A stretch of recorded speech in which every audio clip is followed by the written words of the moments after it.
Is this a dragon? Is this a dragon? Is this a dragon? And then lastly, are these dragons? If you answer to yes to all of the above, you might be wrong. The recent debate that has been going on around the internet is that the Chinese dragon should not be called a dragon, it should be called Loong.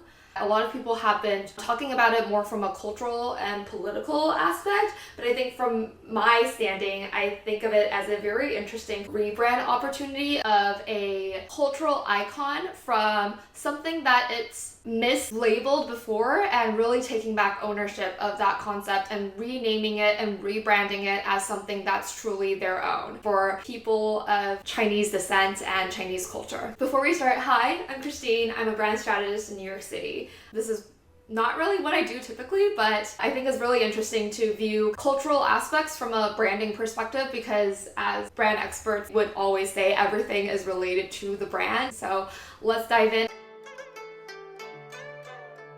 This topic has been on ongoing debate for a long time. However, it's been recently surfaced because we just started the Year of the Loong for the lunar calendar, which just started mid-February. And we've been seeing a lot of it in the media of it being referred no longer as the Year of the Dragon, but the Year of the Loong. Especially in Chinese media, that they're no longer calling it like 虎年五十. It's no longer called the Dragon Dance, but called the Long Dance. Long Year as the Year of the Dragon. And we've also seen some ads.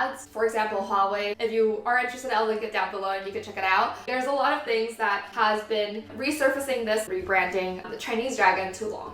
Let's start with the historical significance. If you're not close to Chinese culture, you might not understand. Dragon is a very, very important concept in Chinese culture. It goes as far back as like 4,000 or 5,000 years ago. Chinese started embracing the concept of Loong. It's been signified as a symbol of imperial power. So Chinese emperors, they called themselves Longzhizi, the son of the Loong. And what they wear is called Long Pao, the robe of the dragon, and sit on like Long Yi, which is like the chair of the dragon. It's been a long-standing symbol in Chinese history of dragon, closely linked to Chinese culture. In Chinese folks and art, you see a lot of the symbol of Loong. And it's also a nationalistic representation. They called themselves Long de Chuan, so it's seen as a symbol of China's history. So all that's to say, this is a very important issue to Chinese culture, and not just China. I think everyone that is of Chinese descent and of influence from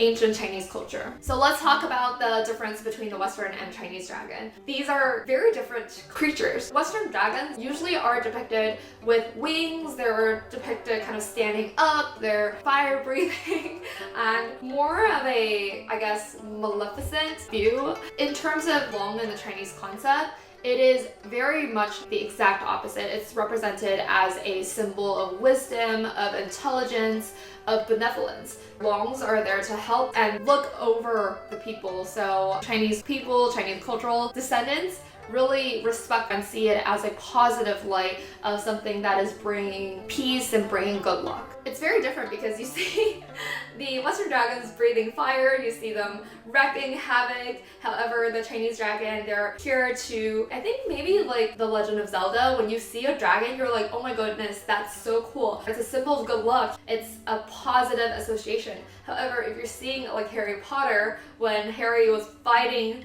the dragon, or you're watching Sleeping Beauty, it was something for the hero to fight and defeat against, which is the exact opposite. From that realm, it makes sense that the Chinese is disappointed that it's being associated as something negative when it's meant to bring something so positive. And when you see something that's your culture being represented in a negative light, I don't think anyone could take it positively and be able to smile and just nod. So I think it makes a lot of sense that they're distinguishing it and saying that this is the Western dragon, but this is our Chinese dragon and it's called the Loong, and please don't construe it as the same thing. Analyzing Loong and using Loong as the future reference to the Chinese dragon, it's kind of a smart move to collect partners of global brands, use this as an opportunity of the Loong year to say, this is how we're spelling it. We're spelling it double O. From a branding perspective, it's so important to have a consistency. And that's the first step of consistency, making sure everyone is viewing this as the same concept and referring to it the same way. Like when you see brands, sometimes the capitalization is wrong, or sometimes some people put a space into the actual brand name when there's not.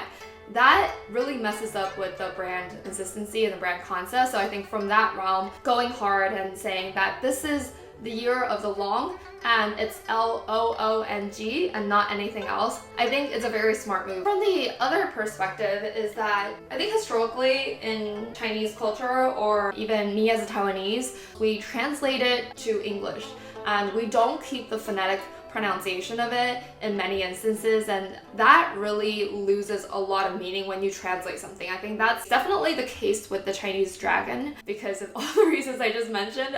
They're entirely different concepts, but they're associated as the same thing because someone long ago in history decided to translate it because they were similar things that helped Western people understand this creature. I personally don't think it makes sense to translate everything because you lose a lot of meaning. There's only so many words in English, and if you call something its English name, you're losing a lot of that cultural meanings. So calling it and reclaiming it Loong is a good thing. Like Kung Fu, it's Chinese martial arts, but it's not just martial arts, it's Kung Fu itself. Like 粽子, doufu. And even in Japanese, Korean, or Vietnamese culture, like sushi, tteokbokki, banh mi. These are things that doesn't exist in Western culture, so keeping the name of it, it really helps people unite it and make sure that we're all speaking from the same playing field and same realm. Even like croissants. Can you imagine if croissants were called like flaky bread? I think that's the thing. I read an article a few weeks ago about the flattening of culture, and this is exactly it. It's not just driven by AI, but it's also, if you don't purposely retain culture, throughout time, it's going to flatten. People are going to go for the average, go for the easy. It's so important to keep these different languages and make sure culture is retained and not flattened so that no one feels individual anymore. So I fully support reclaiming our language and saying that you have to understand our culture and our language. Don't mess it up anymore. Also analyzing Loong as a word, we're viewing it as a brand name of Loong, and then versus a dragon. I think when we look at word marks or brand names, we're evaluating it from a strategic perspective of what is the thing that we want to evoke with the name. And I think Loong really stands for that versus dragon. Firstly, look at how the word is presented. Loong. It's a very long word, and you have the head of it and the tail with a G. So it's a very graceful representation. I think literal writing it out, it looks like a Chinese dragon. It looks like a Loong. So I think from that realm, it's so freaking smart, and I love it so much from being able to portray kind of the shape of the dragon through the word. Another aspect is it's easy to pronounce. The ease of pronunciation is another thing we use to evaluate brand names. So if it's easy to pronounce, people are more likely to be able to remember it. And if it's hard to pronounce, people would likely opt for the easier way to pronounce. So if it was a more complex word than dragon, people might still use dragon as the default, but because Loong is so much easier to pronounce, I think it's smart if we're evaluating it on the criteria of a brand name.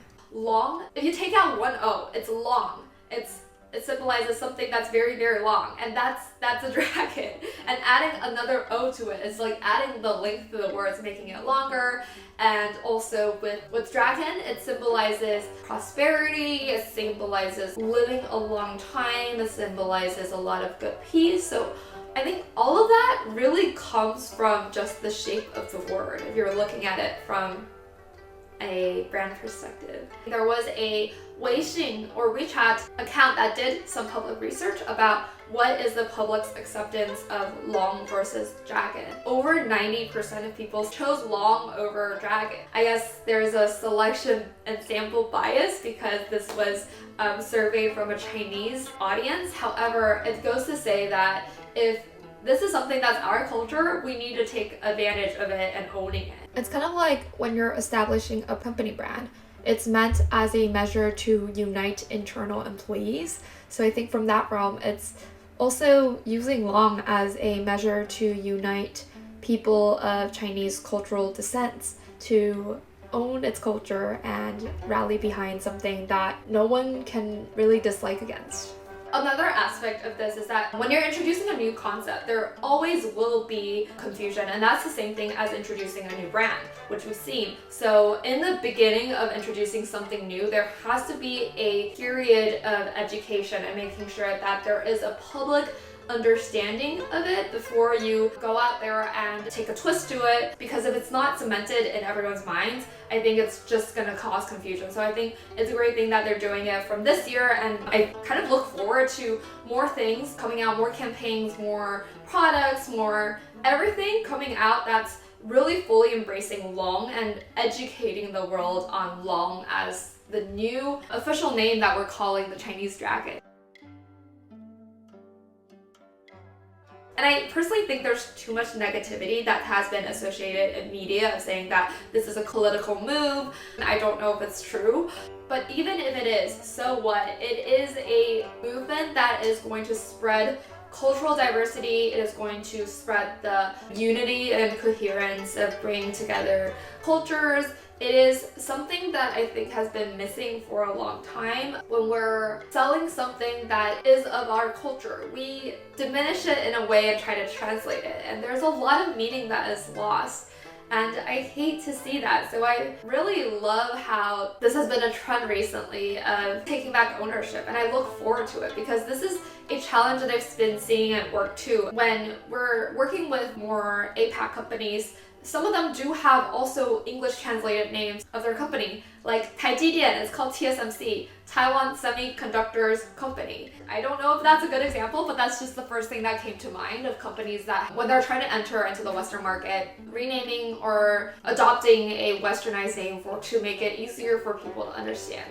However, I think with cultural diversity, there is a trend of there's more acceptance of APAC cultures and recognizing the strength that the Asian market brings to the world. So I do really look forward to maybe more companies retaining their names. There's been a lot of global brands that have been doing it, for example, like Samsung, Xiaomi. Looking forward to seeing more of that, I think starting with quote-unquote rebrand of Chinese dragon to Loong. That's all I wanted to share today. What do you think about Loong as a new name, a new reference to Chinese dragon? Are there other concepts that you've been seeing in culture that the translation doesn't fully capture all the essence of it and should be renamed or rebranded to retain their original phonetics and pronunciation of the word? Anyways, that's all for today. Let me know if you have any questions. Let me know what you think about what my thoughts are. I welcome a friendly debate down below in the comment section. Please don't attack anyone. Please don't attack anything. Please don't attack me. Anyways, if you like this video, please don't forget to like and subscribe. I'll see you next time. Bye!